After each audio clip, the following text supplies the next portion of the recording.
The easiest way to sell more stuff as a creator, a coach, or anyone in the info space isn't to make more stuff. It's simply to make better use of what you already have. In one of Aesop's fables called The Crow and the Pitcher, a thirsty crow finds a jug with some water inside. However, the jug has a long and narrow neck and the water's right down at the bottom. So try as he might, the crow can't get down far enough to have a drink. Just as he's getting desperate though, he has an idea. Noticing all the pebbles on the floor around him, he starts picking them up in his beak and dropping them into the jug. One by one, each stone raises the water level a bit further until eventually it's high enough for the crow to quench his thirst.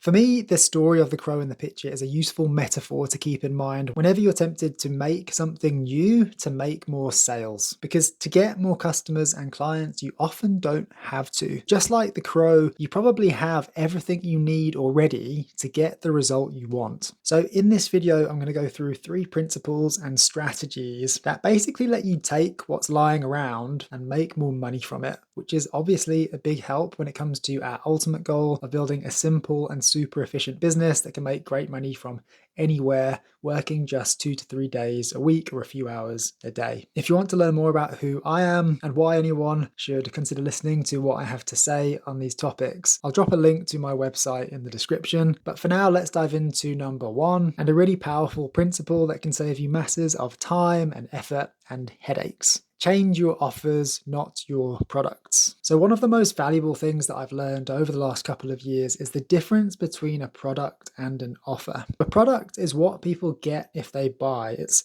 the ebook, it's the community, it's the calls. But an offer is the way you present those products to the market. So in other words, a product is the gift and an offer is the gift wrapping. This is a really valuable realization because it means you can essentially sell the same stuff in any number of ways. So instead of changing the actual products, instead of changing what people get, you can simply change how you present it to them. One thing that's really easy to do when you don't know this difference between offers and products is misinterpret a lack of sales. Like you assume that the reason you're struggling to sell this thing is a symptom of not providing enough value. And so the temptation is to do things like add more information to your guide, add more modules to your course, add more calls to your program, and so on and so forth. When in reality, you might just be able to repackage what's already inside in a way that makes it more appealing, or rather that communicates more effectively the value that's already there. So let's say you've created a new course, but you're struggling to sell it. Instead of changing anything at a practical level, or cranking out more content to promote it, or paying for ads, or even ditching the whole thing and making something new, you could simply change the offer. If you want to see the types of changes that can make the biggest difference, and in the process make sure your offers have everything they need to succeed, check out the link in the description. It takes you to something called the 10-minute offer unlock. It's a really simple tool I put together that lets you pressure test your offers and lets you see if there are any hidden gaps or opportunities that could boost sales. It's totally free. It takes 10 minutes or less, so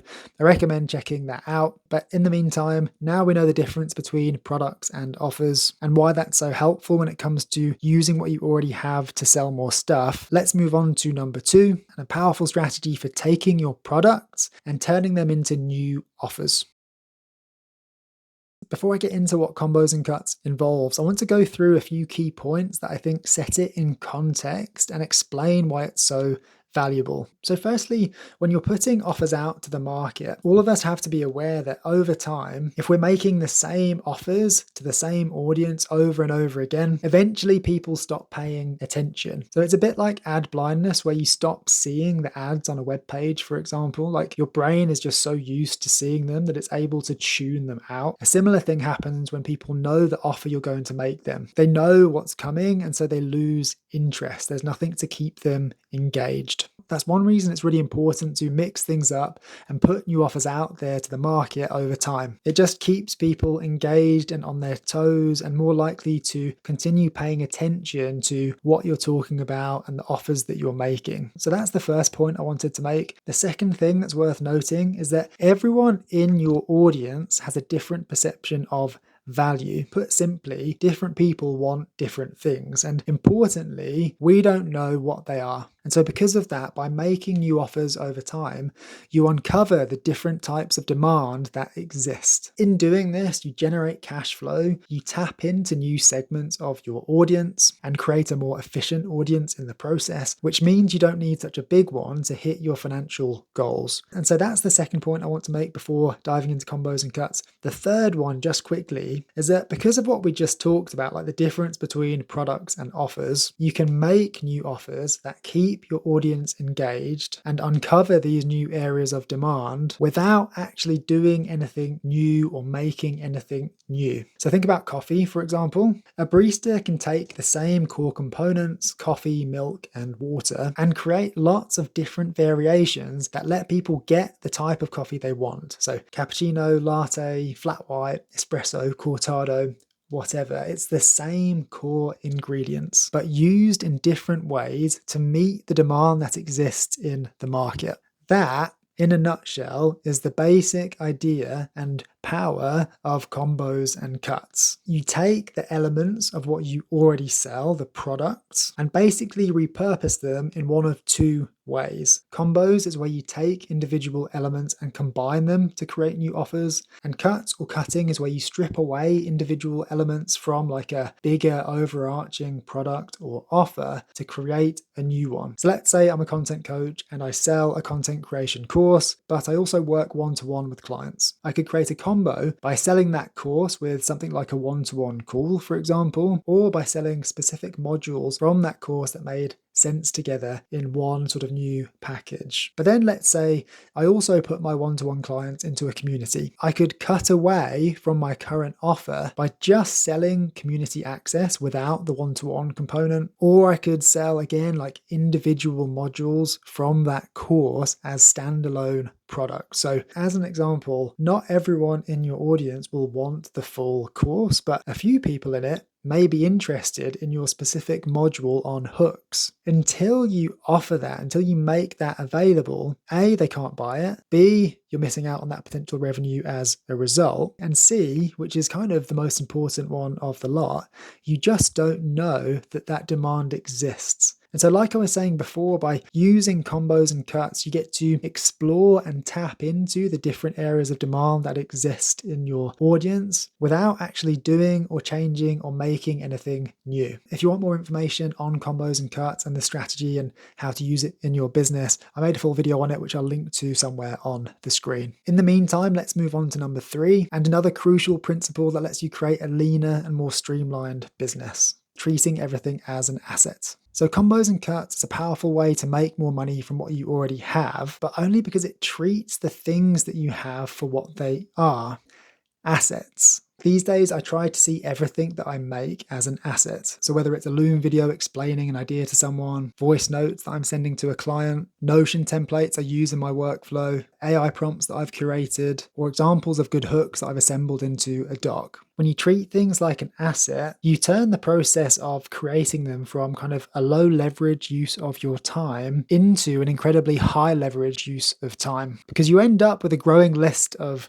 stuff that you can package and sell and use as a lead magnet or whatever. For example, I bought a set of cinema LUTs from Tom Noski a couple of years ago. Those LUTs were what Tom had made and used in his own video editing, so he didn't have to make anything new. He simply packaged up something that already existed, something he'd made and used for himself anyway, and turned it into something he could sell. And the irony is that this sort of stuff often makes the best offers anyway, because you know it's useful and desirable because you use it and want it. So let's say that you're a fitness coach and you just created a meal plan for a new client, or maybe you help aspiring authors finish their books and you just recorded a call with a client where you shared with them your unique writing system, or you're a content creator and you use a certain content calendar for your posts, or maybe you're a yoga teacher and you have a big back catalogue of pre-recorded classes. Whatever the case may be, those are all assets. And the chances are, if you've been in this space for any length of time, that your